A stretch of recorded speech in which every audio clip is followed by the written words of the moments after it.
வணக்கம் நண்பர்களே. தெய்வீக ஆனந்தத்தின் அருள் வெள்ளத்தில் மூழ்கத் தயாராகுங்கள். இந்த வருடம் சிவபெருமானின் ஆனந்த திருநடனம் நிகழும் ஆனி திருமஞ்சனம், ஆனி உத்திரம் 2025 குறித்து மிக முக்கியமான தகவல்களுடன் உங்களை சந்திக்க வந்திருக்கிறேன். இந்த வீடியோவில் ஆனி திருமஞ்சனத்தின் சிறப்புகள் என்ன, இந்த வருட வழிபடும் நாள் எப்போது, சரியான வழிபாட்டு முறை எப்படி, மிக முக்கியமாக இறைவனுக்குச் செய்யும் அபிஷேகங்களும் அதன் பலன்களும் என்னென்ன என்பதை பற்றி விரிவாக பார்க்கப் போகிறோம். ஆனி திருமஞ்சனம், இந்த வார்த்தையை கேட்டாலே மனம் சிலிர்க்குமில்லையா? குறிப்பாக நடராஜ பெருமானுக்கு ஆண்டுக்கு 6 முறை அபிஷேகங்கள் நடைபெறும்.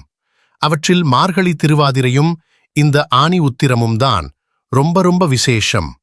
தேவர்களும் முனிவர்களும் சிவபெருமானுக்கு அபிஷேகம் செய்து வழிபடும் நாள் இது. சரி, இந்த வருடம் ஆனி உத்திரம் எப்போது வருகிறது? குறிச்சுக்கோங்க, 2025ஆம் ஆண்டு ஆனி உத்திர திருமஞ்சனம் ஜூலை 2ஆம் தேதி புதன்கிழமை அன்று நடைபெறுகிறது. ஏன் இந்த நாள் இவ்வளவு சிறப்பு வாய்ந்தது? சிவனின் நடனம் என்பது சும்மா ஆடுவதல்ல, அது இந்த உலகத்தின் இயக்கத்தையே உணர்த்தும் ஆனந்த தாண்டவம். தாண்டவம் என்பது சிவபெருமானின் தெய்வீக நடனம். இந்த நடனம் சிருஷ்டி படைப்பு, ஸ்திதி காத்தல், சம்ஹாரம் அழித்தல், திரோபாவம் மறைத்தல், அனுக்கிரகம் அருள் புரிதல் ஆகிய 5 தொழில்களையும் குறிக்கும்.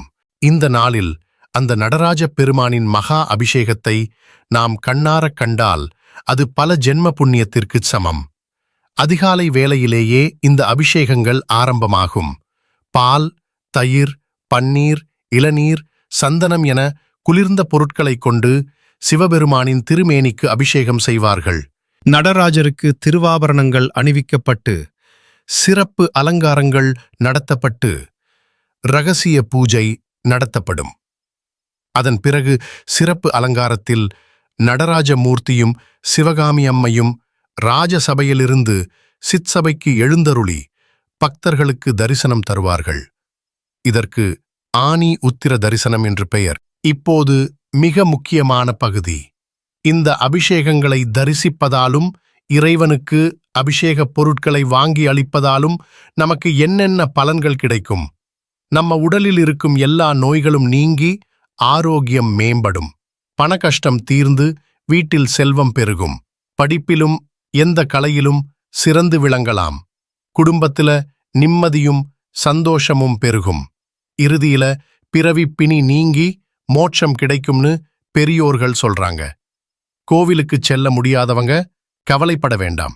வீட்டில் நடராஜ பெருமானின் படம் அல்லது சிலை இருந்தால் அதை வைத்து விளக்கேற்றி சிவபுராணம் அல்லது சிவ மந்திரங்களைச் சொல்லி வழிபடலாம். கோவிலுக்கு அபிஷேகப் பொருட்களை வாங்கித் தருவதும் பெரிய புண்ணியம்தான்.